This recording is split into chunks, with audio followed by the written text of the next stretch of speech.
মাদ্রাসার মেয়ে ও কলেজের মেয়ের মধ্যে পার্থক্য। আমি মাদ্রাসার মেয়ে শাহানাজ পারভিন। আমি কলেজের মেয়ে তানিয়া পারভিন। না, আর দেরি নয়, এবার আমাকে কলেজে যেতে হবে। আরে তানিয়া যে, আসসালামু আলাইকুম। তা তুমি এত সকালে কোথায় যাচ্ছ?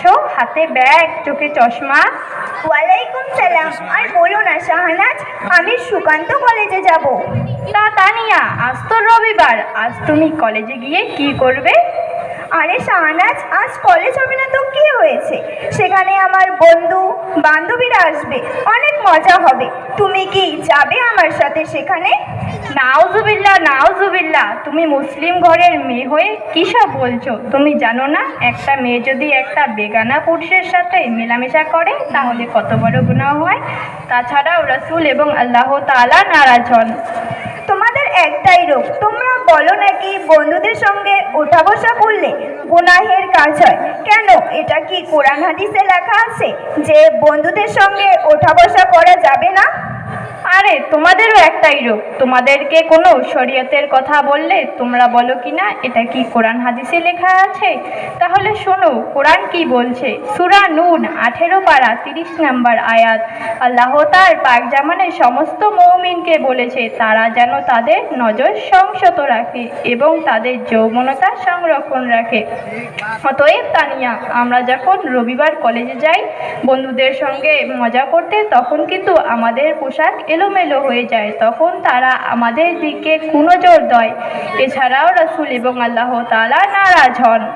হ্যাঁ শাহানাজ, তোমার এটা কথা শুনে আমার একটা কথা মনে পড়লো যে কথায় আছে না, সামথিং এডুকেশন ইজ ডেঞ্জারাস, বা অল্প বিদ্যা ভয়ঙ্কর। তা তোমারও হয়েছে। হ্যাঁ তানিয়া, এটা ঠিক। যেটা তুমি জানো সেটা আমি জানি না, আর যেটা আমি জানি সেটা তুমি জানো না। হ্যাঁ শাহানাজ, এটা ঠিক। তুমি কি জানো বলো তো শুনি। যেমন তানিয়া, আল্লাহ তাআলা আমাদের ওপর 5 ওয়াক্ত নামাজ ফরজ করেছেন। এর জন্য আমাদেরকে নামাজ উজু করতে হয়। উজুর কিছু ফরজ আছে, আবার নামাজেরও কিছু ফরজ আছে। না তো শাহানাজ, আমার এগুলি জানা নেই। তুমি আর কি জানো বলো তো একটু শুনি। তাহলে শোনো তানিয়া, আমাদেরকে নামাজ পড়তে গেলে উজু করতে হয়। উজুর ফরজ 4টি। 1 মুখমণ্ডল ধৌত করা, 2 কুনিসহ 2 হাত ধৌত করা, 3 মাথা মেসহ করা, 4 পায়ের গোড়ালি ধৌত করা। এবার নামাজের ফরজ 13টি। এগুলিকে ছন্দ আকারে বলা হয়েছে। জায়গা কাপড়, শরীর পাক ও কেবলার ছত ঢাক, মনে মনে নিয়ত রাখ, তদবিরে কিরাত কিয়াম কর, রুকু সিজদা শেষ বৈঠক। আর এগুলিকে এক এক করে বলা হয়েছে। 1 শরীর পাক, 2 কাপড় পাক। এই হলো নামাজের 13টি ফরজ। আরে শাহানাজ, তুমি তো খুব ভালো জানো। তুমি আর কি জানো বলো তো শুনি। তুমি কি আমাকে শোনাবে? কেন শোনাবো না, নিশ্চয়ই শোনাবো। তাহলে শোনো তানিয়া, আল্লাহ তাআলা তার পাক জামানে সূরা আম্বে এবং সূরা আল ইমরান, যার অর্থ সমস্ত নাফকে একদিন মৃত্যুর স্বাদ গ্রহণ করতে হবে, এর জন্য আখিরাতের জন্য আমাদের কিছু অর্জন করতে হবে। তাহলে শাহানাজ, আমাকে আখিরাতের জন্য কি অর্জন করতে হবে? তাহলে শোনো তানিয়া, সর্বপ্রথম আমাদেরকে 5 ওয়াক্ত নামাজ পড়তে হবে, অর্থাৎ রাসূলের দেখা পথে আমাদেরকে চলতে হবে। আরে শাহানাজ, তুমি এত কিছু কোথায় শিখলে?